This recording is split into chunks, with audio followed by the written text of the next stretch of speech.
कर्वेनगर भाग एक sports hub म्हणून आता अधिकाधिक पुढे येऊ लागला असून पुणे महानगरपालिकेच्या नुकत्याच नूतनीकरण करण्यात आलेल्या बॅडमिंटन कोर्टचे खासदार सुप्रिया सुळे यांच्या हस्ते उद्घाटन करण्यात आले। तर येणाऱ्या काळात राष्ट्रवादी काँग्रेस पार्टीचे कोथरूड विधानसभा अध्यक्ष स्वप्नील दुधाणे यांच्या संकल्पनेतून तब्बल 60,000 चौरस फुटांचे अजस्त्र असे ओपन टू स्काय मैदान नागरिकांसाठी उपलब्ध होणार आहे।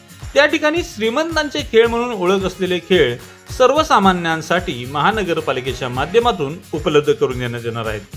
कोथरूड विधानसभा मतदारसंघातील हे पहिलेच एवढे पालिकेचे मोठे मैदान असेल असं बोललं जाते। पाहूयात याबाबत काय म्हणाल्यात सुप्रिया सुळे आणि स्वप्नील दुधाणे। या व्हिडिओचे सहप्रायोजक आहेत परंपरा रंगांची ओळख आहे आम्हाला आपल्या निवडीची, रंग colours of life.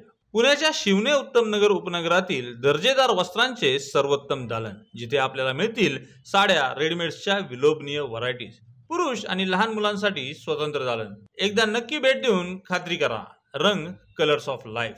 Anjani lawns मंगल कार्यालय, कोंडवे दावडे, पुणे। पार्किंग, जेवणाचा स्वतंत्र हॉल आणि वधूवरांच्या सुसज्ज खोल्यांसह बजेटमध्ये असलेले एकमेव खात्रीशीर मंगल कार्यालय।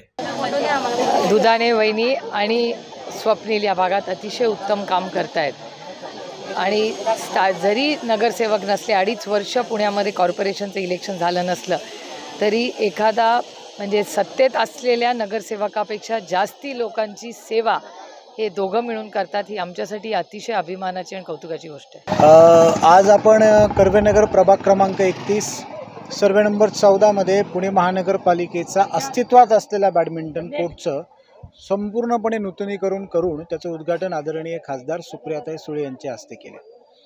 हा बॅडमिंटन कोर्ट जवळपास 2010-11 मध्येच विकसित झालेला होता, पण गेल्या 7-8 वर्षापासून त्या बॅडमिंटनची कोर्टची अवस्था अतिशय दयनीय होती। म्हणजे संपूर्णपणे त्या बॅडमिंटन कोर्टचे पत्रे वरनं गळत होते, खालचं वुडन कोर्ट पूर्णपणे निघालेलं होतं, त्यामुळे खेळाडूंना त्याचा काही उपयोग होत नव्हता। ज्यावेळेस ही गोष्ट काही खेळाडूंनी आमच्या निदर्शनास आणून दिली त्यावेळेस मी ताबडतोब आदरणीय खासदार सुप्रियाताईंच्या कानावर ही विषय सांगितला आणि त्यांच्यामार्फत आयुक्तांना विनंती करून जवळपास 42 लाख रुपये तरतूद उपलब्ध करून घेतली। 42 लाख रुपये तरतूद उपलब्ध झाल्यानंतर आज या बॅडमिंटन कोर्टचे संपूर्ण पत्रे की जे हीट ॲब्झॉर्ब करणारे त्या ठिकाणी वरचे पत्रे आहेत, खालचं वुडन कोर्ट आहे, नेट असेल, संपूर्ण विद्युत विषयक काम असेल, पेंटिंग असेल, अशा स्वरूपाची कामे करून ते पूर्णपणे नव्याने नूतनीकरण केलेलं आहे। त्यामुळे या कर्वेनगर, कोथरूड आणि वारजे परिसरातील खेळाडूंना त्याचा अतिशय चांगल्या पद्धतीने फायदा होणार आहे। आपल्या माहितीकरता सांगतो की हा कर्वेनगर, वारजे आणि कोथरूड परिसर खेळाडूंची पंढरी म्हणून का ओळखला जातो, तर या कर्वेनगरमध्ये जवळपास 14 प्रकारचे क्रीडा प्रकाराचं काम आणि त्याचे प्रकल्प आपण उभे केलेले आहेत।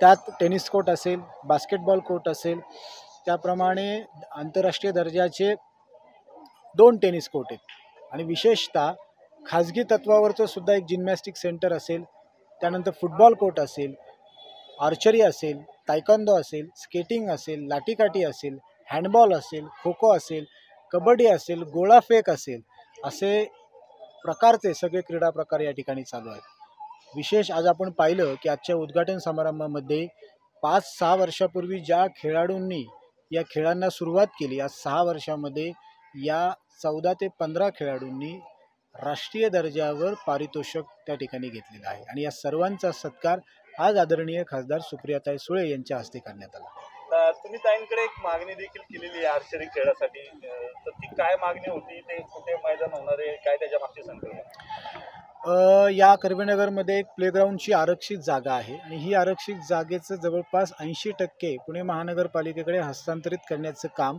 पूर्ण झालेलं आहे। 20% आता अंतिम टप्प्यात ते काम आहे।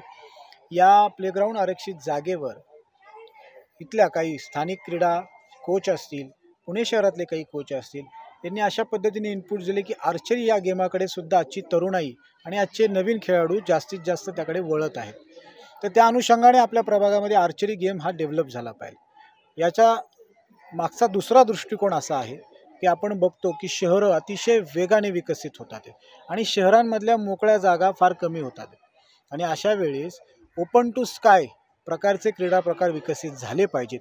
हा पहिल्यापासून आमचा प्राथमिक दृष्टिकोन आहे. म्हणजे तुम्ही पाहिलं असेल tennis court, basketball court, box cricket हे सगळे ओपन टू स्काय आहेत. यामध्ये जागासुद्धा मोकळी राहते आणि चांगल्या प्रकारच्या दर्जा त्या ठिकाणी देऊन खेळाडूंनासुद्धा त्याचा उपयोग होतो. आणि माझं असं एक वैयक्तिक मत आहे की टेनिससारखे खेळ, आर्चरीसारखे खेळ हे जरी थोडे महाग असले आणि याच्याकडे पहिल्यापासून श्रीमंत वर्गाचा जास्त कल राहिलेला आहे, पण मात्र हे खेळ जर आपण सरकारी माध्यमातून एक लोकप्रतिनिधी म्हणून आपण जर देऊ शकलो तर सर्वसामान्य कुटुंबातील गरिबातील मुलंसुद्धा या क्रीडा प्रकाराकडे वळून त्या ठिकाणी राष्ट्रीय आंतरराष्ट्रीय दर्जावर त्यांचं नाव करतील. आणि हा क्रीडा प्रकाराबाबत मी आदरणीय सुप्रियाताईंना विनंती केली की आर्चरी हे ग्राउंड विकसित करण्याकरता कर्वेनगरमध्ये आपल्यामार्फत निधी उपलब्ध करून द्यावा. गेल्या वर्षी आदरणीय ताईंनी निधी उपलब्ध करूनसुद्धा दिला होता, मात्र काही तांत्रिक अडचणीमुळे हस्तांतरित जी जागा प्रक्रिया महापालिकेकडे होणे अपेक्षित होती ती झाली नाही. तर यावर्षीच्या बजेटमध्ये पुन्हा एकदा त्याला तरतूद मिळावी अशी मी आदरणीय ताईंना विनंती केलेली आहे.